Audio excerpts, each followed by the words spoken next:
Hey guys, this is your host of the Faith Roundtable, Josh Burtram. It's so good to see you. I have a question. Have you ever felt burned out in life? Maybe by ministry, maybe by your mission, not knowing what to do or how to move forward?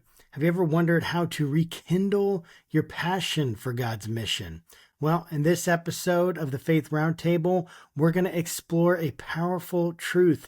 Mission isn't just something that we do, it's something that revives us.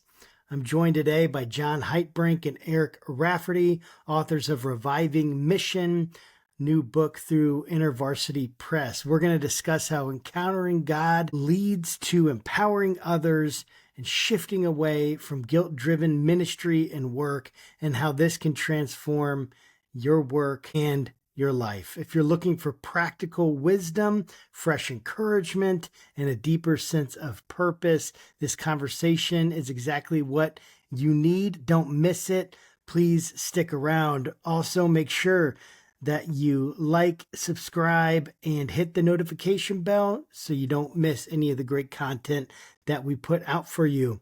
All right, guys, thanks so much for tuning in. And now let's get to the good stuff.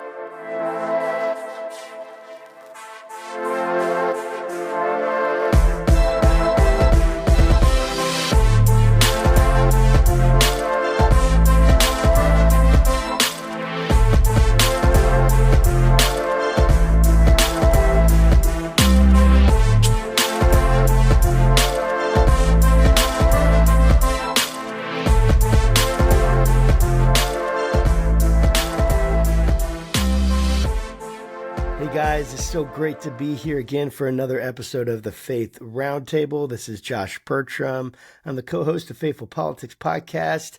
Our close relative comes out on the same feed, guys, so make sure you check that out if you're listening to this, and like and subscribe, please. If you're following us and joining us on YouTube, make sure you like and subscribe and hit the notification bell. We really like getting excellent content out to you, thought-provoking stuff. And we think that this episode is going to be no less thought-provoking and excellent. So we thank you for joining us. We have the special honor today to have two authors on with us, Jon Hietbrink and Eric Rafferty. Did I say that right, Jon? I am notorious. It's Hietbrink, but it's Josh. People have my name wrong for my whole life, and so it's no big deal at all. But well, that's my bad. It is Hietbrink. Because I could have just said, "Hey, Jon, how do you say your name?" Before we. it's all. You know, I was even thinking I need to do that, and then it must be my ADHD at work. So, but thank you guys for joining us. Let me give you just a little introduction here. Jon is vice president at InterVarsity. Is a vice president at InterVarsity, where he helps to cultivate missional movements on campuses across the country. He's one of the founders of the Every Campus Coalition. He earned his Master of Arts in Missional Church Movements from Wheaton College. He loves hiking and creation and traveling to new places. He lives in the Midwest with his wife, Stephanie, and their two Gen Z kids. We'll pray for you with your two Gen Z kids. And then Eric is the Associate National Director of Chapter Planting in InterVarsity, where he coaches, trains, and creates resources for students and campus ministers to start new ministries on college campuses across the United States and around the world. He's also earned a Master of Arts in Missional Church Movements from Wheaton College, and he serves as the Director of Groups Ministry at his local church. One Hope Benson lives in Omaha, Nebraska with his wife, Stacy, and their three children. Guys, thanks so much for jumping on the program today, where we are going to talk about your latest book from InterVarsity Press, Reviving Mission. So thank you for joining us. Yeah, thanks. Great to be here. Absolutely. So I got to just say, I put some stuff in there, but is there anything you would want our audience to know that wasn't already put in there? Jon, we can start with you.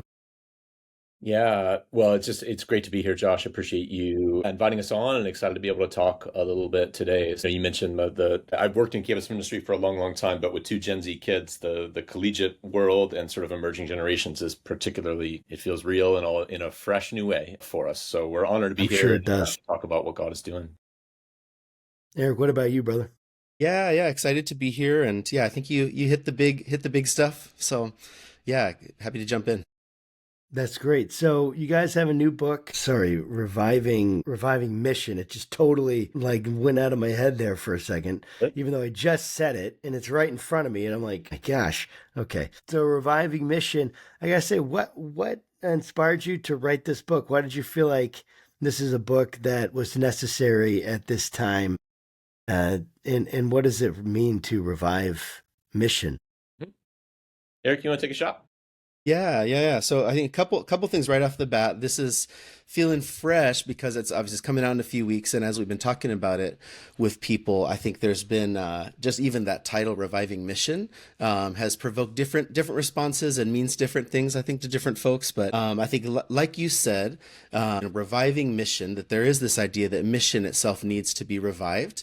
But I think in addition to that, and maybe even more than that, I think is the idea that mission would be reviving mission. So not mission just as the object of what needs reviving, but that mission would play a reviving role in our lives. That as we join in the mission of God in our everyday lives, that it would be life-giving for us, that it would revive us, that it would bring joy, that it would make us more whole people. And that not just for ourselves, but in the places where we live out mission, in our neighborhoods, in our workplaces, on college campuses, in our churches, that the fruit of mission would be revival, that it would revive people in places, that people would experience more of the fullness of life. So that really, I think the quality of mission would be that it would be a reviving mission. So I think writing the book in this season has been really interesting. It really was like 10 years in the making for Jon and I and our co-author Linson. So the starting place for us was in the context of college ministry, but it's come to be a lot broader than that, I think, in application. But 10 years ago, Jon and I were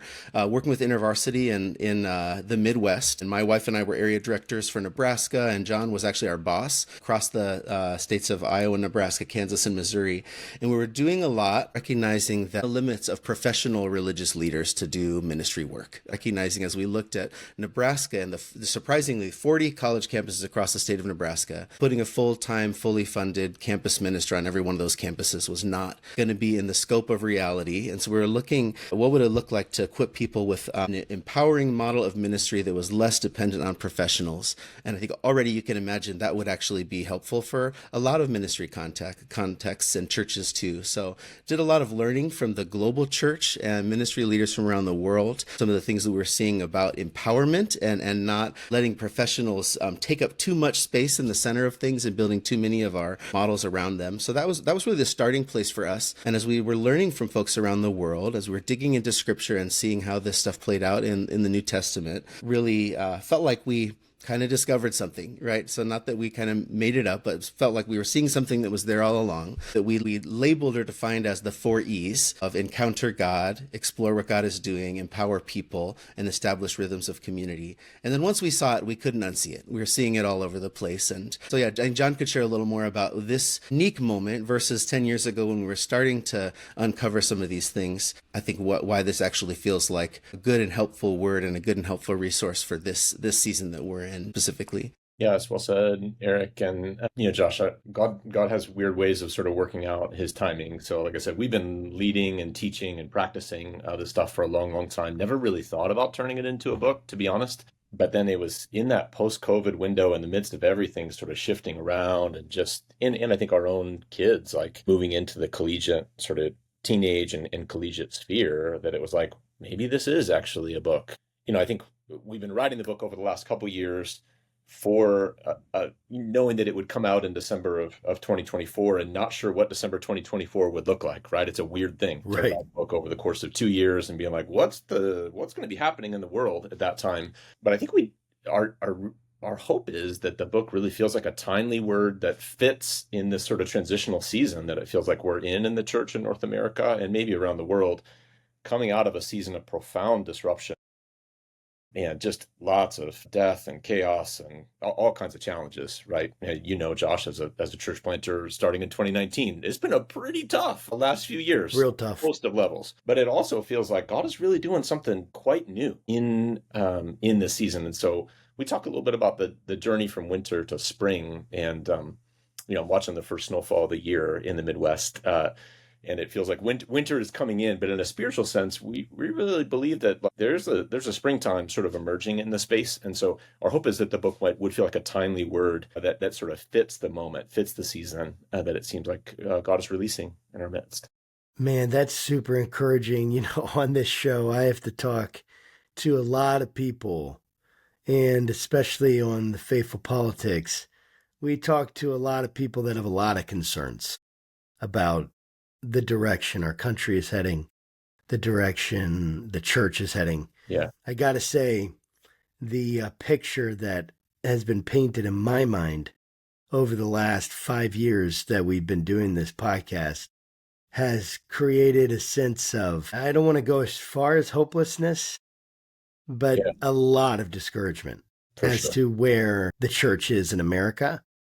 We haven't talked much about the global church with that many people, and that would be probably a great thing to talk about. But there's been a lot of very concerning developments. And hearing from you guys just about your hope is already off the bat super encouraging, because I don't have a lot of those necessarily hopeful conversations, and I'm fully aware. I'm fully aware that, our worldviews and our sense of how things are going are shaped by the media we consume, and they're shaped, and they can't not be. It's very difficult for them not to be, whatever we're consuming. And so it's probably why consuming the Bible is so important, because, right, we're so shaped by the things that we consume in terms of, mentally, and the things we bring in, the media that we bring in. And so it's just cool to hear that. I want to dig into your ideas in more depth, but you said something, Eric, that was very interesting to me. You said that we were looking at how are we going to get a fully funded minister on every college campus. In this, correct me if I'm wrong, but I'm sure that's the mission worldwide, right? Or in America. But you're saying within a specific group of states. Right. So how we can't even do that. We struggle to do that. To the best of your ability, both of you guys, why do we struggle so much to get a fully funded minister? Why is that so difficult? Why was that something that you looked at and you said, basically, guys, it's not going to be possible to do that within the amount of time or whatever is needed? We're not going to be able to do that. I'm curious to explore that more. Why can't we do that? What's going on that you're seeing? Yeah. So I think a few things with that. I think the limits of the funding model, and not even just, I don't know if a different model would work better, but just it would be. I forget, we calculated at one point, John, but just for the state of Nebraska, and again, at the time, my wife and I were area directors for Nebraska and trying to establish these communities on college campuses across the state. But it was going to be like $1 million, something like that a year, maybe more, probably more. And it just felt like, that's just not going to happen. At the time, we had seen a lot of growth in Omaha, where we live, on different campuses, and into Lincoln, and branching a little bit further out. But thinking about McCook Community College in rural western Nebraska, or some of these places, like, how are we going to make a connection? How would we send someone to, like, hey, would you move to McCook? And it just, I think the idea from the start was, we're not going to be able to do this, right? And I think as we started learning, really felt like, even if we could, if we had, like, here's $10 million and here's a bunch of candidates, what could we do? Probably be hard to say no to that. But I think as we started learning, really started feeling like, no, actually, there's something about putting that full-time person right in the middle of things that can make things dependent on them. And one of the real eye-opening moments for us, again, really just recognizing that the mission is supposed to be an everyday mission for everyone. And, I don't think any full-time pastor, any full-time campus minister would say, I'm the one should be doing everything. Like, we want to be empowering people, but with our models, we can sometimes kind of create a bottleneck or create a gravity around ourselves. And as we're learning from some folks in the global church, particularly looking at InterVarsity as a part of this international movement called the International Fellowship of Evangelical Students, and as we're learning from some of the leaders in Ethiopia, in Nigeria, InterVarsity USA reaches about 25,000, 30,000 40,000 students with about 1,500 staff. The movement in Ethiopia reaches about 40,000 students with 40 staff. So we're just like, what are y'all doing that we're not doing? Like, what are you doing differently? And the big thing felt like it came down to the empowerment, like what a student leader in InterVarsity, the IFES movement in Ethiopia, what a student leader does looks more like what an InterVarsity USA staff does on a campus. What a InterVarsity staff worker does looks more like what an InterVarsity area director does. So there's just bigger vision and there's more entrusting students, not as the recipients of our ministry, but as the actual, not just the mission field, but the mission force. Like, these are the people we're actually entrusting ministry to, that we're entrusting the mission to. And then we look at the New Testament. It feels like that's what Jesus did, right? And not just put, not just be the one with the goods that other people are supposed to consume, but someone who's actually entrusting, empowering people outward. And as you read Acts, it seems like that keeps happening. And it's easy to read Acts as the story of Paul and the great things he did. And as we were digging in, it just felt like, oh, there's so many other people being empowered into mission in their everyday lives who maybe didn't go on a church planting journey with Paul, but still were entrusted to actually carry spiritual leadership in the lives of the people around them.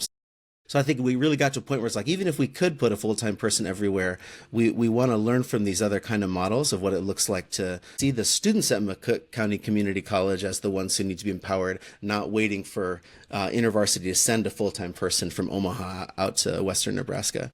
Yep.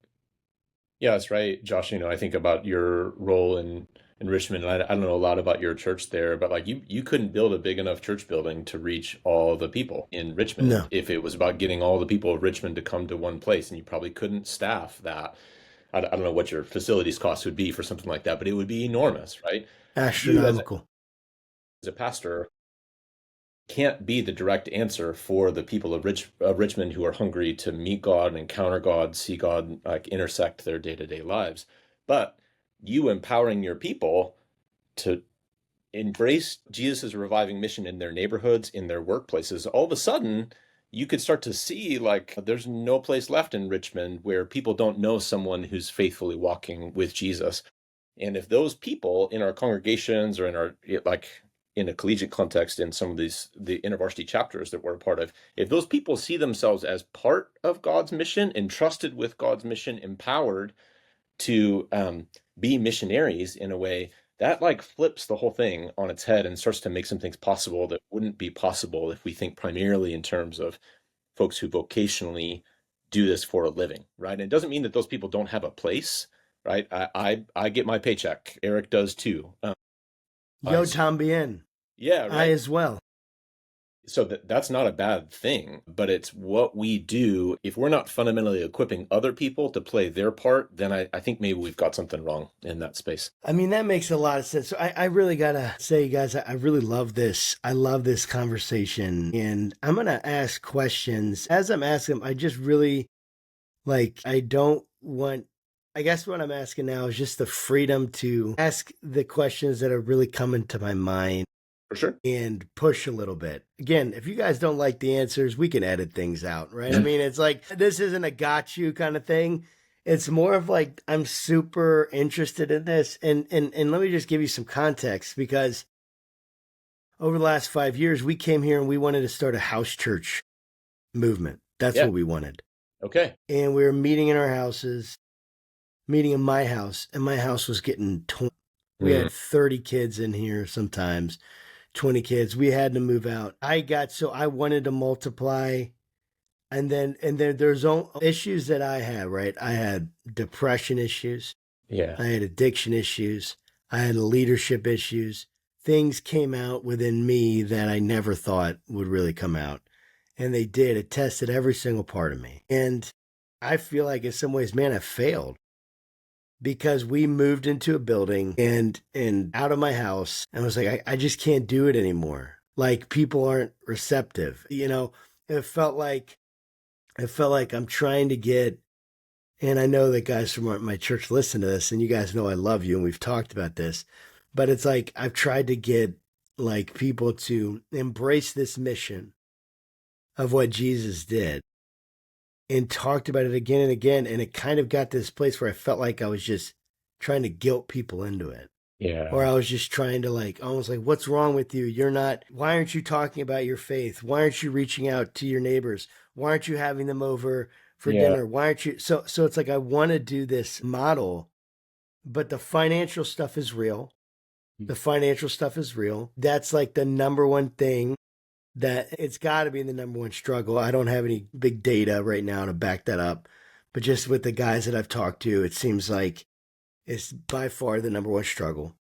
How are we going to do this? Now, we have people at the church that have groups, a mom's group.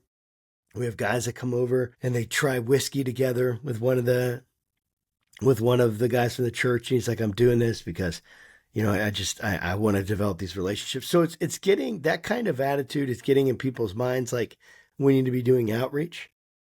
And so I want to celebrate that. But I got to say, as a leader, the fruit that I anticipated, that I wanted and expected, I did not get. And that says probably more about me than it says anything about the mission of God or the power of God. Yeah. But I guess, what am I getting at? Maybe it's more, and I have a list of questions, right? So if this doesn't work, we can go to the list of questions. But it's like the struggle is definitely very real to try to get something missional off the ground. People, Yeah. and I'm talking about America, like when you talked about Ethiopia, I'm like, how are they doing that? And I know Yeah. that's the question that you're asking. Totally. So we can dig into that because I'm like, I don't get it.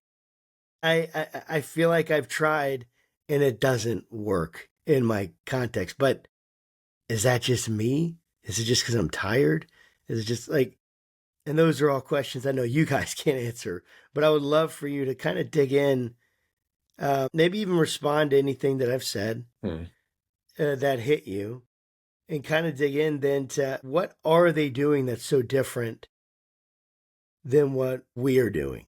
Yeah. And why, and is what they're doing in Ethiopia, can that convert to America? Or is it, yeah, that's enough of the question for now. You guys can respond to that. And then we'll take whatever direction we need to after. Yeah. Yeah, I mean, I think first of all, like really hear you on that, and I think any kind of answer to give is going to be hard to not feel like, well, here's what you did wrong, or here's what have you tried this, and just going to acknowledge that, like, Just go, man. It's all good. yeah, easy to talk about the theory of these things and just recognize the frustration of what you described, and yeah, me and my wife had an experience of planting a house church in our city and really feeling like this was the thing we could give our whole lives to, and saw God do some beautiful things in the span of a couple of years. I think Phil experienced some of what you described of like, yeah, house getting wrecked, like 20, 30 people in our house every week. And really from the start had this vision of this thing becoming a house church network in our city, and saw Same. about a dozen things grow out of that. And not like all of those were a fully fledged house church of their own, but this thing that we were leading each week. Just we're trying to get this constant vision to people that they would find the place where God has called them to live out their faith, and saw some beautiful things happen with that. Some refugee folks caring for their apartment complexes of other refugees, guys in the Latino part of town doing work to build relationship with other Latino men in his part of the city. There's a guy who came to faith in InterVarsity on campus because there was an Alcoholics Anonymous group on campus, and another InterVarsity student was there and shared the gospel with him, and he came to faith. And he was a part of a church where there was so much missional vision for the city, but they just could not.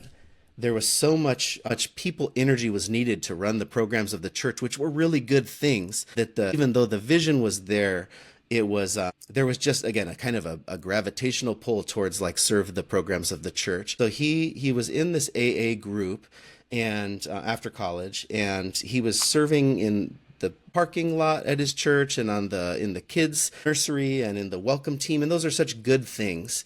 But meanwhile, he had about 100 friends he was in weekly AA meetings with, and he was the only Christian there. And as he was a part of this house church thing we were doing, he had this moment of like, I think I'm the only Christian these people know, and I try to invite them to church, and they just are not interested. Literally, they'll look at me and be like, Greg, I was a heroin addict. I'm not going to your church. Like, they do not want me there. And I know that his church was full of other people who had had life-changing transformations, and they would have felt really welcomed, but it just was a barrier. And when he started inviting his friends to look at the life of Jesus in his apartment and look at the stories of the Gospels and see what they think for themselves, immediately a dozen of his friends from this A group started coming. And it felt like this beautiful picture to me of like, man, just if we'll mobilize people just to lift their eyes up from what's right in front of them and say, like, who has God actually put me around, and where am I been assigned some kind of spiritual influence to carry in a unique place?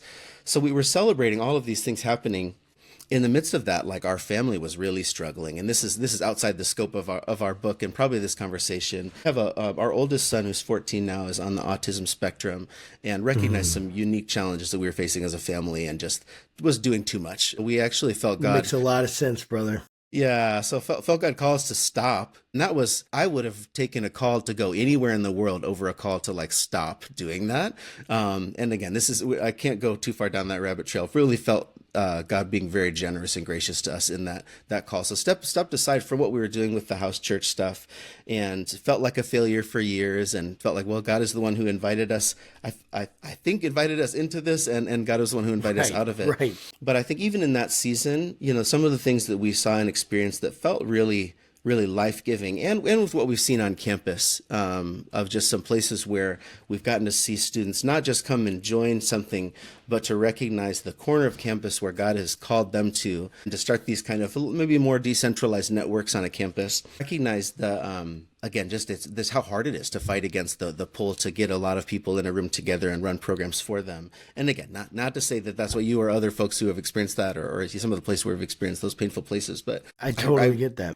Yeah. I heard this quote. I've loved this quote for a long time, and just recently found out it was not a real quote. So don't you hate when that happens? But this is Well, Antoine. now you can take it, dude, and own it. Yeah. So supposedly Antoine de Saint-Exupéry, I'm not saying that right, it's French, he wrote The Little Prince, said this phrase, if you want to build a boat, don't drum up the men to gather wood and divide the tasks. Teach them to yearn for the vast and endless sea.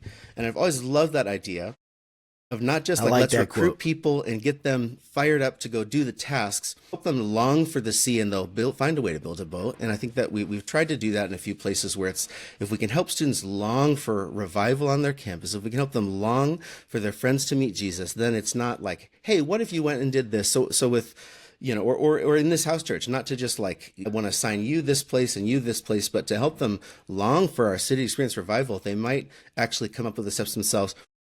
Turns out that that guy didn't say that, but it was adapted. It's actually a lot of like 90s business books said it, so it's kind of weird. But the original writing he wrote this obscure book that I don't think the whole book has even been translated into English, but I like it even better. The original, he said, he's talking about telling the story of people building a boat with that same idea, but he said, one will weave the canvas, another will fell a tree by the light of his axe, yet another will forge nails, and there will be others who observe the stars and learn how to navigate, and yet all will be as one. Building a boat isn't about weaving canvas, forging nails, or reading the sky. It's about giving a shared taste for the sea, by the light of which you'll see nothing contradictory, but rather a community of love.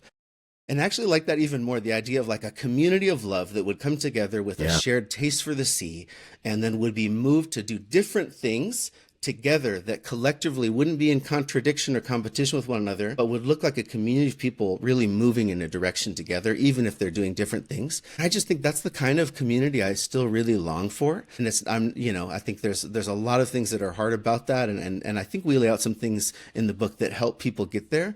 But that really is, I think, the heart of what we long to see God do, is communities of people would long for something in their context. And the fruit of that longing would be them working on different things that feels like it would come from within, not like here's the algorithm of the 10 steps, but that together let's figure out this because we long for it together. And then when the world would see those kinds of communities, they would see a community that loves one another and loves their place and loves Jesus. So I think that's at least what we long for. How to get there still feels like a challenge. But John, things you'd add to that, or things you'd say? I wish I was like breaking out these kind of like old school quotes like Eric. That's Josh, I think like listening to your story, both Eric and I have experiences like that where it's like, I feel like I did all this stuff and then like that didn't, like one didn't equal the other, or like, what are we even doing here? Or Jesus, what are you doing in this space? And it's just, yes, there's nothing about like leading communities or even following Jesus that follows like this kind of algorithmic pattern where it's like, well, A plus B Yes. equals C every single time and in every sort of context. It's just like life, that's just not how life goes. So what I love about what Eric is saying, and Josh, I'm sure this has been true for you too, it's like what part of what we're doing is we're actually cultivating longing in us and in our people. And I think one of our deepest convictions in writing this book, Josh, I've been in that space that you described where it's like, you all should get out there and I should get out there. And like when mission becomes this sort of, when it's fueled by a sense of awe or responsibility, or like I think you even use the word guilt, man, that can work in the short run. Like none of us are motivated by guilt for very long, right? Yeah, you're hitting the nail on the head there, brother. Right. I think part of what we saw in movements like Ivasu in Ethiopia and other places around the world, it's actually white hot devotion to Jesus and affection for Jesus.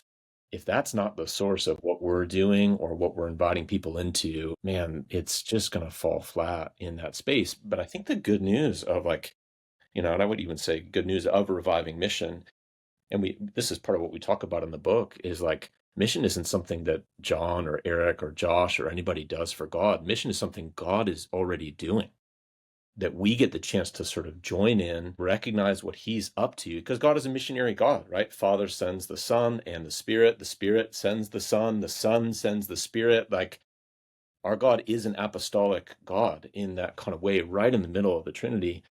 And if that's true, and God is both present and on the move and is at work all around us, that fundamentally shifts my posture as I think about what does it mean for me to do mission. It's not something that like, hey, that rests on my initiative or my sort of courage or my risk taking or whatever, my ingenuity. It's actually like something God does that I can join in. And man, that's a lot easier to say than it is to live, Josh, and you and I, we all know that, right? But what I appreciate about what Eric is saying is like, that is fundamentally true. That's like the worldview that we come from as people of the scriptures, is that God is already at work. And his invitation for us is to recognize, to lift our eyes, to see what he's doing and join in. And that's not me carrying everything. It's more like, one of the analogies we use in the book is like, if you're going to try and like row your way across the ocean, like, I don't care how strong you are, I don't care how many people you have, like, it's not that's like a fool's errand. But if our job is to like hoist a sail and catch the wind of the Spirit, that's a fundamentally different sort of power source for traversing something like this. And that gives me anyway a lot of hope as a guy who can feel pretty burned out and pretty exhausted sometimes. I mean, I appreciate both your words so much. I was thinking as you guys were explaining, just answering the question rather, this is probably one of the first times in a while that I felt like I can talk about mission again and it feels positive. Amen, man. As opposed to feeling like this burden that is crushing. Like when you said, well, if it's guilt that's motivating you, you can't last long. And that's so true. Yeah. And I will say, like, the model that we have with pastoring in America, Ugh. and it's very difficult. It's very difficult. It's very difficult to be a missionary in America. It's difficult to pastor in America because of the cultural Christianity. Oh, man.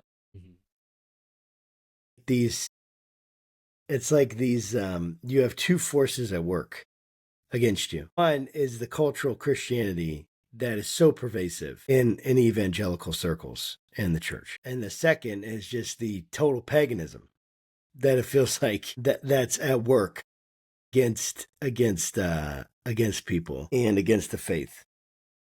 And I'm like, but even more pervasive and even more difficult, I think, is the cultural Christianity. Yeah. And because there's this sense, well, I am following Jesus. I am doing what God wants. I'm going to church. I give. I serve. That's what the pastor told me is what I need to do. And that's what I'm doing. And I don't have time to do anything else. That's right. It's enough for me to get here once a month. I don't have time. And that's right. I mean, yeah, for sure. We're laughing, right? Because we hear this. This is part of our culture, right?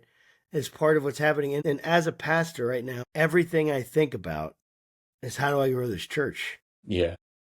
And how do I grow the church? If I'm being completely honest, the question that's really on my mind is how do I get it so we can afford to do what we're doing? How do I get it so we can have the money to keep going? And when I came and started this thing, that was not my mission. Yeah. Mhm. But then when people drop off your support team, because they're like, well, we've given enough and for long enough, and we've done our part. We're gonna move our money elsewhere, and that's totally cool. That's people's choices, and I can't hold anything against anyone, and I won't, and I don't. But like this pressure, it feels existential Yeah. to say, I gotta grow this thing, and what people need, what people want, what they're telling me they want by their attendance or non-attendance is they want a great kids program. They want awesome worship. Again, are they non-Christians? Is it, I mean, we have had people, we've had to reach out, we've tried to reach out to our Muslim neighbors, our Hindu neighbors, our atheist neighbors. We have tried to make our house a place where people can come. I've tried to have spiritual conversations that move from spiritual conversations, like, a whole thing. You move from like conversations where, it's just personal conversations or surface conversations to personal conversations to spiritual conversations to gospel conversations. I start with transparency. I've taught that. I've at some point I talked about it so much and I just felt like people were tired of hearing about it. And so I kind of stopped talking about it, if I'm totally honest. And then it was kind of like this thing where it's like, well, we tried to plant this thing, like we tried to plant a new thing like twice and it just didn't work. And so it's like, and I'm getting somewhere with this question, by the way, guys. You're good. It's like, well, I guess I just need to go do it the way that everyone else has done it. Like I felt this thing, like I had to be new. We named our church River City Underground, based off Kansas City Underground. I don't know if you guys have heard of them, and Tampa Bay Underground, right? So we're like, hey, I love this model. I want to do this. I want to, be a part of this. And the funding thing takes it. I don't know how to escape it in terms of the way that it just pushes everything. This drive to grow the church, the drive, all that kind of gives you, like, I'm being pretty raw about that. Yeah, for Being real. pretty transparent about that. Like that struggle is very real for me because I hear what you're saying, Eric. I hear what you're saying, John. And my heart is like, that's what I want. I want people on fire for the mission of God. Yeah. And yet it feels like the last 5 years, it's been so difficult to even get Christians, not people that don't know Jesus, Christians to even acknowledge that they should even have a mission. Yeah. Or that mission has anything to do with going beyond just taking care of our family and going to church. And for a lot of people, though, that already feels like a lot. Yeah. And I guess what I'm painting is from my own experience, the cultural pressure that we're up against in terms of getting a mission like this. So I'm thinking about Ethiopia and they have this white hot faith, right? And it's like, how do I get that? And how do I spread that? And you just want to turn it into an algorithm. I just want to turn it into the 4 steps to get an on fire church, Right. that then I can implement in 2025. But that's not necessarily what I hear you guys saying. What principles, I think I painted enough context. What principles do you guys have that you're exploring in the book that says, here's what we can take and here's what we can place in Josh's church? Yeah. Essentially, you can use me as a test case. What should I do to create this kind of energy and white hot faith and all that in my context? What would you guys encourage from your own experience, from what you've written in the book, some next steps for me and someone like me? Eric, you want to take that one? Yeah. Yeah. So again, I just really appreciate your vulnerability and rawness. And man, we're going to some deep places here, Josh. But yeah. So the thing that we were Yeah. the house church network thing we were trying to start in Omaha was Omaha Underground, and we had spent some time with Tampa Underground folks. And so again, I think just really feel that. Didn't know we were like spiritual cousins, Josh, and some of this stuff. What's up, cuz? But yeah, again, like love that model. Like again, went down there and was like, this is what the church could be, can be like in a city. And yeah, I just think the just feel the kind of the sense of like loss or disappointment. When we stopped doing that stuff and like tried to join a regular church, that was rough. Hard to be in a regular hard, church isn't and it? not Yeah. just arms crossed in the back like this isn't it. And I know for me, like really over the next, that was 2018. So over the next, 6 or 7 years to where we are now, really feels like the thing that God was inviting me into first in that season. There was a lot of just mourning. I couldn't drive past. There's a great, there was a great Salvadorian Mexican restaurant right next to the place where we had our Omaha Underground office. And I was like, I can't go there anymore because if I like walk past this place, it's just like our sign wasn't taken down fast enough, so anytime we drive Man, past was just like there's the memorial to the failure of the thing that I really dreamed of that isn't happening. And being in bro, church was just a reminder of like this is not happening. This is not what I that dream hits of. deep, dude. Yes. So I think what in the following few years, and really just can point to really in the last 2 years, it feels like I'm starting to live in this a little more, is like really a personal revival. So we're talking about reviving mission, and I do think God called us to do the things that we were trying to do in those years. And I don't know how, it's hard to wrestle with calling when it was like, I think God called me to do something. And then that thing was really costly and hard and didn't pan out. So what is this? Like, did we hear wrong? And I was like, no, I think God did invite us Dude. into that. I don't think I did everything right. I definitely know my wife had some more caution that I should have been more of a team in that. I should have listened to her voice better along the way. And we've experienced we did some deep work together, kind of unpacking the postmortem of that Great. season. But really, like, I think if I'm honest with myself, that season, not just with Omaha Underground, but with what we were trying to do in planting InterVarsity across the state, even though we were seeing God do some amazing things, for me, like the mission had become an idol in a lot of ways. And I think the Yeah. mission had become more of the thing that I was into than actual relationship with God. And yeah, actually was praying with John, and John was pretty motivated to not lose a Nebraska area director, but John heard a really clear word from God around the story of Abraham and Isaac. And again, I told you this related to our son as the kind of like, he was the sort of trigger for like, well, this is hurting our Right. family. But it was Right. really more about what was going on in our lives. He can't let him be the excuse for us to make some of those Sure. calls, but really like, it was like, oh, so what God is saying, like lay my son on the altar and just keep going. John was like, no, I think it's the opposite. I think God's calling you to lay your sense of calling into mission on the altar and see about just relating Wow. to God and see if, see what life would even be like if you were to let this thing go. And like I had said, that was unimaginable to me. I mean, I would have really rather like, oh, I heard from God, you're actually supposed to move to India. So uproot your family and go even deeper into Right. mission. Like I would have taken that over hey, I want you actually to put this on the altar and see if you can actually trust me with this.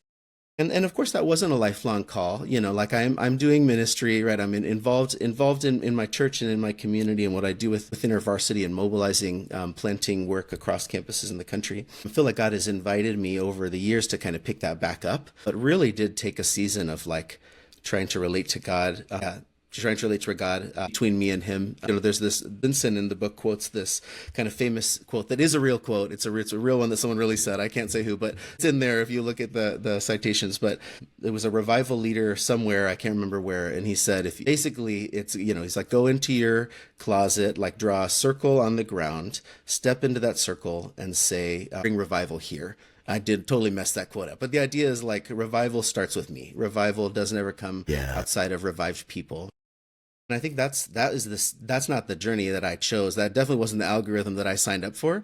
That was what the God has had me. That was the journey that God and me invited me and my family into over the last 6 years, saying like, start with me and revive me. And the circle is expanding, and it's revive my family, experiencing I think a ton of revival and joy in my marriage. I think we're experiencing some revival in our parenting with our kids. It's still the hardest thing that we do, and it's still like this is not where there's no easy fix there, right? Like we're on a lifelong journey of hard parenting. And I think my God has invited me to start lifting my eyes a little further out to my city and to the world. And I've got getting to coach new planting movements on college campuses across the world. And I think I'm learning to hold those things rightly. But it really and say like the best thing that happened for me in the last 6 years was falling in love with Jesus again, just for the sake of me and Jesus, of learning what it means to relate to God as an empty vessel who brings nothing to the table but gets to be filled with the presence of God,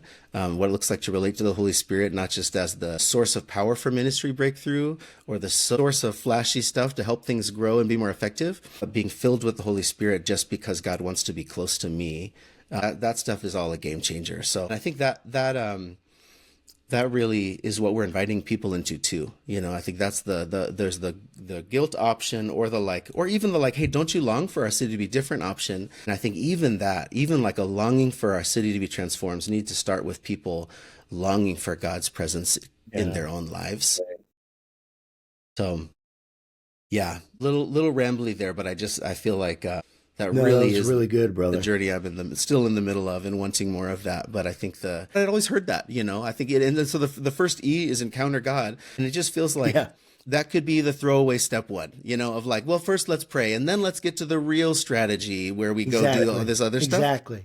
And it's just, we cannot get past it. It's not just step one and then move on. It's like, it's the foundation of everything. And we all know that. And I know you probably preach that, but it's just, I think for me, it's so easy to move on from that and feel like, now I've done that, and now what's the real thing?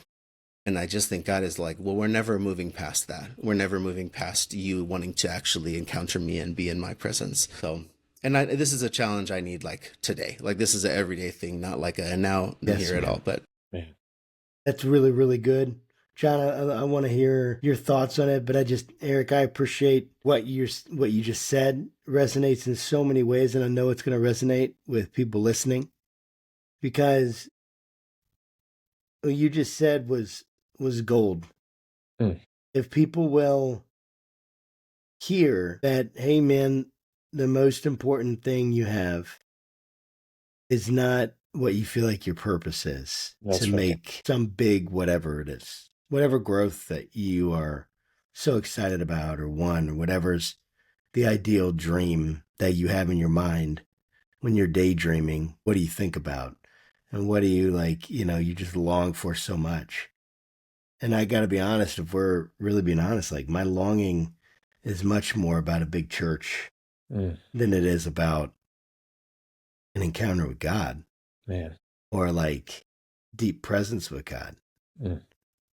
And so that's very challenging in a very good way, because I don't know if I'm longing for a deeper relationship with God. I'm longing for the results, quote unquote. Yeah. Right. But I think that's really good. Jon, what's stirring in your head? And this feels like sacred space, so like, I don't know, part of what Eric and I have recognized through years of working together is like, there's just sometimes there's these moments, Josh, where you're like, so that both of you were a part of a planting like a city-based network through the underground. And here we are having this conversation. Feels like, man, this is actually a moment of encounter, Josh, I think. Yeah. Right. Yeah.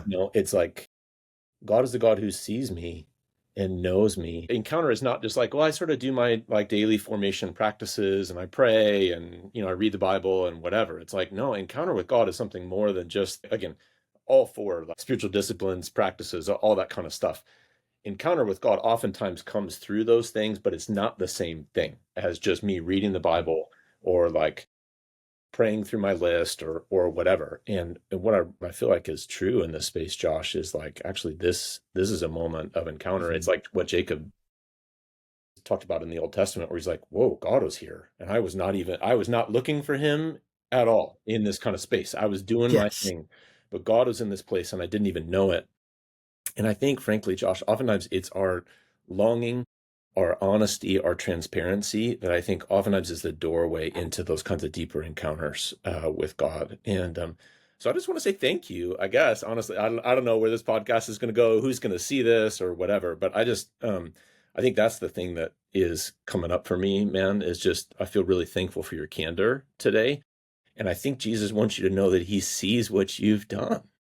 Thanks, He brother. sees your heart and Yeah, what you've invested and the price that you've paid and that your family has paid. The last chapter that's good. or the conclusion that we write in the book comes out of Luke chapter 10. And it's this fascinating sort of experience because, it's after the disciples have been sent out, they return and they're like, Jesus, even the demons submit to us in your name. Like everything works. We're healing people. We're doing deliverance. People are listening to us. We've got a big following and all this stuff. And you know the story, Josh. Like, it says, at that time, Jesus, full of joy through the Holy Spirit, says, don't rejoice in that. Don't rejoice that the demons submit to your name. Rejoice that your names are written in the book of life. And then he invites them in. And it says, the scripture says he turns to them privately and says, blessed are the eyes that see what you see. And ultimately, Josh, and this is true for me, it's true for Eric, it's true for anyone listening. The gift, the deepest gift of reviving mission is not a life of purpose. It's not a life of impact. It's not seeing any of this stuff happen. The deepest gift is being seen by the joyful Jesus and us getting the opportunity to see the joyful face of Jesus in that space. And so that's where we end the book, is just like, and I think that becomes like a wellspring for us where it's like, no, I get the chance to, when we're doing this right, and there's so many days we do it wrong, right? And we get off kilter and we're like, I can't even differentiate what it means to long for God if it doesn't mean to long for the fruitfulness of my church, right? Those are like really close together Yes. for me most of the time. It's like, how do I differentiate those? I don't even know. But I do know that God's the deepest desire he has, and I think part of what he's maybe like communicating in the midst of this conversation is that he sees you, that he's glad for you, that he's glad for us. He sees our small offerings of faith and is like, it makes Jesus joyful, it makes him glad, and invites us to see him and to be seen by him in those kinds of spaces. And that's the kind of space when we're in that spot that actually like transforms mission from like a sort of ought or a should or a responsibility or whatever, and it makes mission reviving. It's like a breath of fresh air to say, That's that's the good. presence of God. Jesus was in this place and I didn't even know it. Anyway. I mean, there's so many things that are on my mind. I really appreciate your word there, Jon and Eric.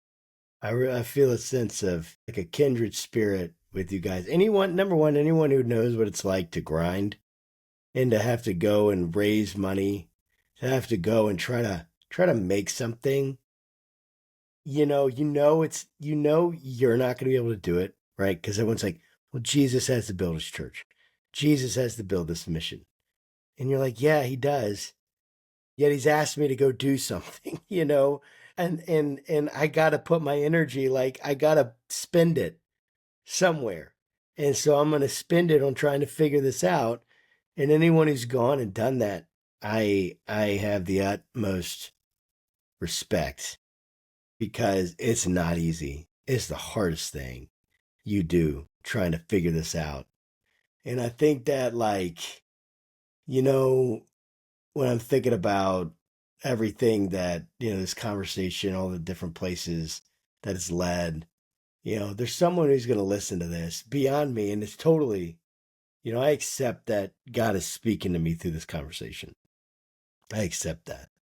And I think it is a timely message. I mean, what you just said was that Jesus sees you. I have thought about that many times. We're in the midst of my mother-in-law is struggling with stage 4 cancer. Man. And it's just, we found out about that the first full year we were planting at the end of 2020. And And it's devastating. Man, And it's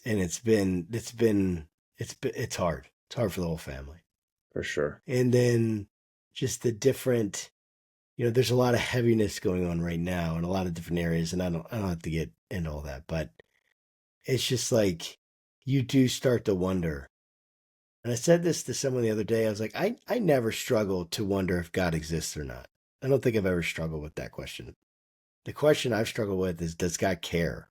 Yeah, that's right.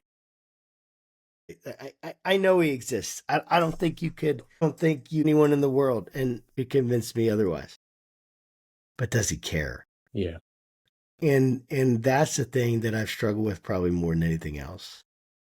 And just to be seen, the idea of being seen by him, that encounter, and this thought came in my mind. It's like, if I shifted my vision to be, I'm trying to make this thing happen. Yeah. Which essentially I've been feeling, right? Quite a bit. Who else is going to do it? If I don't do it, I mean, they'll find other churches. But I'm talking about this specific thing.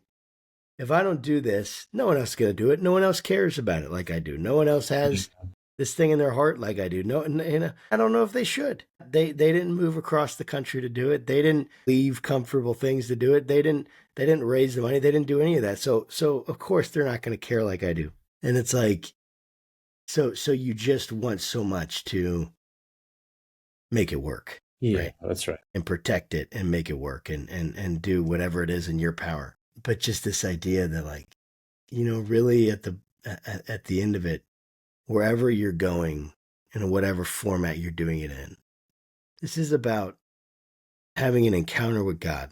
Yeah, that's right. And when you come together, you're just trying to encounter God together. That's right. And if you can keep it there, I don't know. I think God speaks to people. I can't speak to people like God does. That's right.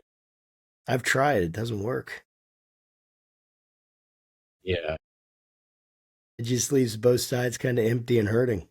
It's just really real, Josh. We encounter with God is the bedrock. It is the bedrock. It's the source. It's the origin for reviving mission. It's us encountering God in all the ways that he wants us to, but the best we can do is facilitate divine encounter for other people, right? Like, what is our church? What is our ministry if it's not helping other people have the same kind of moment where it's like, God is here. I didn't even know it. I didn't even know that his presence was here. I didn't know that God sees me or knows me. And man, what's so exasperating, Josh, for guys like the three of us, and I imagine a lot of your listeners, is like, man, we want so bad to be able to manufacture that and make that thing happen and be able to produce that on a replicable, like, consistent basis. And we can't do it, right? And that leaves us in that place of deep sort of longing that I hear in your voice, Josh, where it's like, man, that's a good desire in you, brother. It's really, really good. Yeah. So anyway. Yeah, I think about, so I don't know if this is a word for you or for listeners. It's something I have to keep coming back to, but I think that, again, I think in this season that feels like winter, I think there's a lot of people feeling that, of like the frustration of like, there's the thing I've longed for and I'm not seeing it happen. And what are we doing wrong? What should I be doing here? I think that's what Elijah was feeling after he had like his high point in ministry, the kind of showdown with the prophets of Baal. And then his like life is on the line and he's the only one left and he's running through the desert and he's under the broom tree and like, I just want to die. Like, I'm no better than my fathers. This isn't working. I'm the last person, the last prophet left. And what is he invited into? An encounter with God, right? He goes up to Mount Sinai and has this encounter with the Lord and he lays out his case like, hey, I'm doing everything right. I'm the last one left.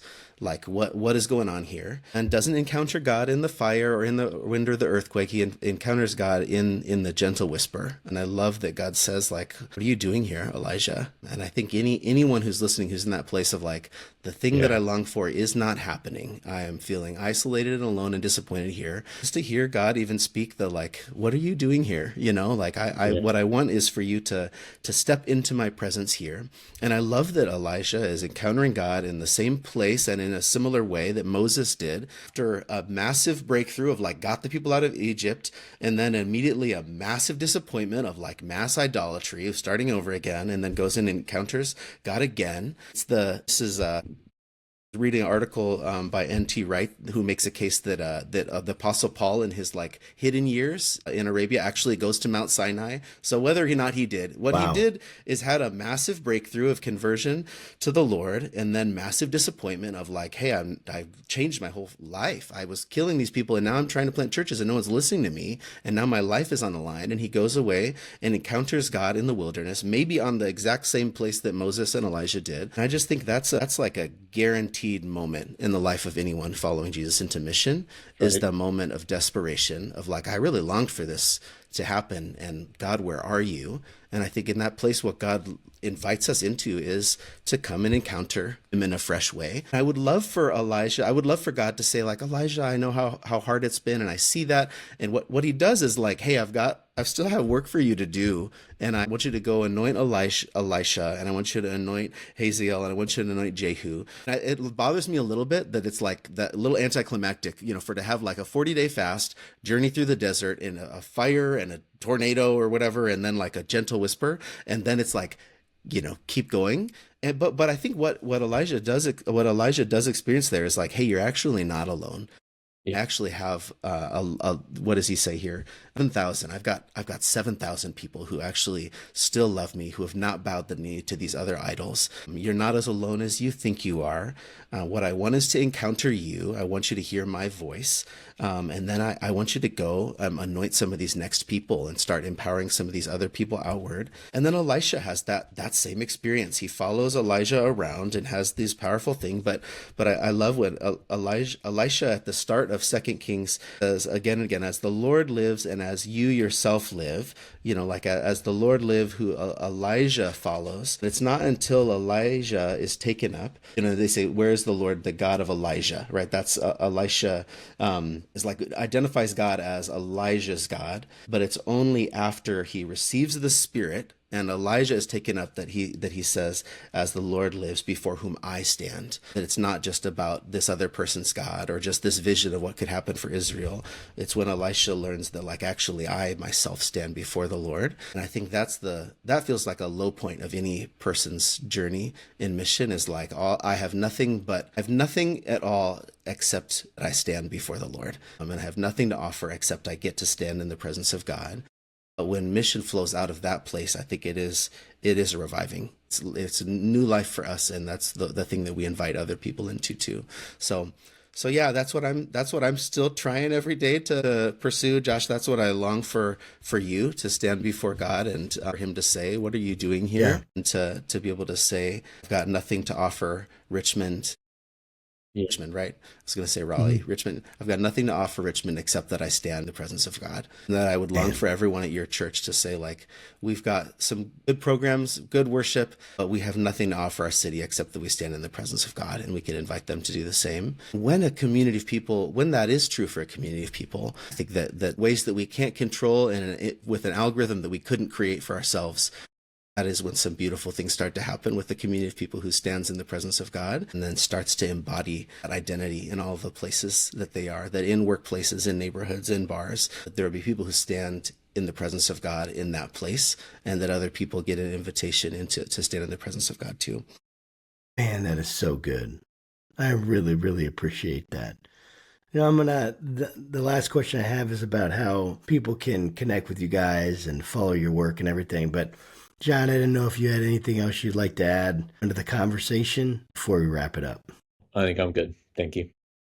All right, man. Well, guys, it's been a real pleasure. How can people get the book, and how can they follow what you guys are doing, support you guys if they want to? Kind of give us some ideas here.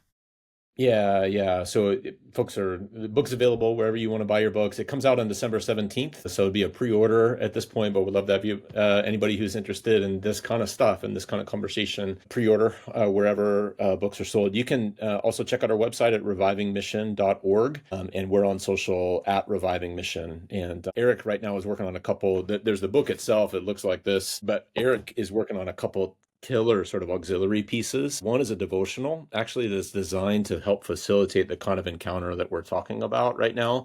That's the awesome. other is a really practical workbook that is going to be packed full of all kinds of very concrete sort of exercises and experiences that we've used and designed and created to help like concretize the sort of ideas in the book, and those two will be available on Amazon in the coming days. And so, Josh, just want to say thank you. Thanks for having us. Thanks for your candor. Thanks for the work and the sort of seeds that you have sown into the soil of the kingdom in Richmond. Man, one of the things that's been deeply convicting to us is that God is the one who was and is to come. And his work is always in three dimensions. He's been at work in the past, he is at work in the present, and he will be at work in the future. And oftentimes we don't know quite which season we're in, but God is the one who holds the seasons together. And when we follow the one who was and is to come, he isn't just present in the present. He's also present in the past and in the future. And that helps us to see our contributions and maybe hold our contributions rightly, offering it back to Jesus and saying, hey, here I am in the presence of God. This is what I've got. I give it to you, and do what you want to with it. So, yep. That's great. Thank you. Eric, anything you'd add? Yeah, it's just kind of funny to me. Like, we didn't really get into even like most of the book. Really didn't get past encounter. That's the start. And we do have, there is more in there that's really good stuff. But it felt, even as we said, like we can never get past it. It's like, well, in this conversation we didn't, right? It's like that is the place where Jesus invites us to start and really never leave there. That's right. But yeah, I hope if folks read the book, you may find like, oh, this didn't feel like it was about all the things that you described today. That there's more there too. But yeah, again, I think it's a telling kind of parable that we never get past that. Like that's the place we live, is encounter with God. Yeah, that's really good, and I think it's going to give a taste for people, and almost like salt that'll help get them thirsty to read the rest of the book, because you got to figure out what's real and what this is gonna, how this is gonna really connect with your heart and with your life, and then get that further. So I'm just excited about what's gonna happen and how the book's gonna be received, and when it comes out, we're recording now on December 2nd, 2024, so it's going to come out on the 17th. So in about 15 days, whenever you're listening to this, please go pick it up. We're going to put links in the description and links to all the things I've said, the website and everything. And we really appreciate you guys joining us for a little bit. Let us know if you have any feedback in the comments. We try to read every one of them, though we can't necessarily respond to everyone, but we always like getting your feedback. Appreciate you guys, and I hope you have a great day. God bless. Thanks a lot.